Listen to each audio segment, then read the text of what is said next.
ایک نوجوان نہایت غمگین عبد الملک کے پاس آیا۔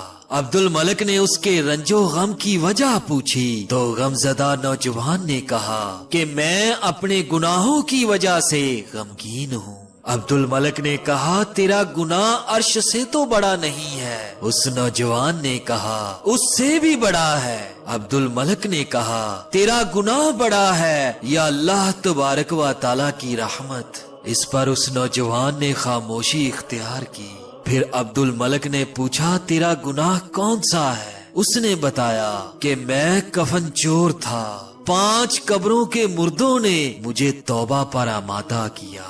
ان قبروں کے حالات یہ ہیں کہ جب میں نے ایک قبر کو کھودا تو اس کے مردہ کو دیکھا کہ اس کا منہ قبلہ کی طرف سے پھیر دیا گیا تھا اور اس کو دوسرا عذاب بھی دیا جا رہا تھا۔ میں ڈر کر وہاں سے لوٹا۔ ہاتف غیبی نے آواز دی کہ تو اس مردے سے کیوں نہیں پوچھتا کہ یہ عذاب میں کس وجہ سے گرفتار ہے؟ میں نے جواب دیا کہ یہ بات میں نہیں پوچھ سکتا۔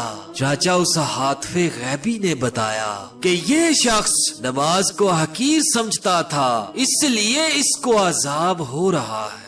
اس کے بعد اس نوجوان نے کہا کہ میں نے دوسری قبر کھودی تو دیکھا کہ اس قبر کا مردہ بالکل سور یعنی خنزیر ہو گیا تھا اور توق اور بیڑیوں سے جکڑا ہوا تھا۔ میں یہ دیکھ کر ڈر سے لوٹنے لگا۔ ہاتف غیبی نے پکار کر مجھ سے کہا کہ تو اس مردہ سے عذاب کا سبب کیوں نہیں پوچھتا؟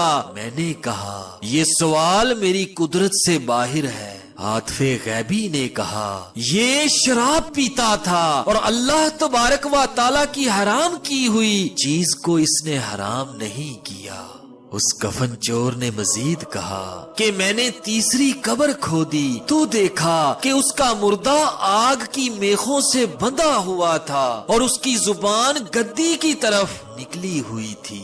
میں ڈر کر واپس ہونے لگا۔ ہاتف غیبی نے آواز دی کہ میت سے اس کی وجہ کیوں نہیں پوچھتا؟ میں نے کہا مجھ میں سوال کی طاقت نہیں۔ اس ہاتف غیبی نے کہا اس شخص کے عذاب کی وجہ یہ ہے کہ یہ لوگوں کا مال دبانے کی کوشش کرتا تھا۔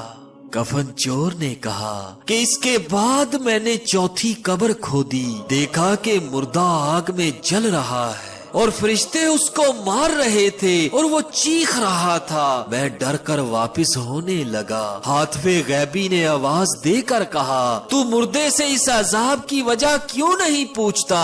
میں نے کہا مجھ میں سوال کرنے کی طاقت نہیں۔ ہاتف غیبی نے کہا یہ جھوٹا شخص تھا اور جھوٹی قسمیں کھایا کرتا تھا۔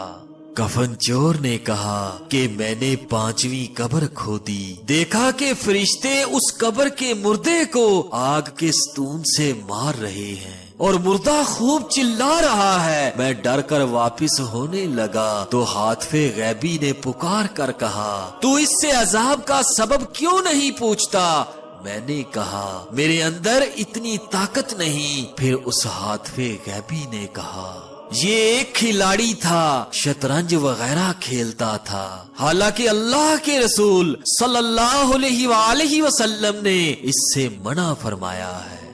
ناظرین گرامی، مطلب یہ ہے کہ قبر کا عذاب دل، آنکھ، زبان، پیٹ، شرمگاہ، ہاتھ، پاؤں اور سارے بدن کے گناہوں کے سبب ہوتا ہے اور اعضاء سے جو نیک کام ہوتے ہیں ان پر اجر ملتا ہے۔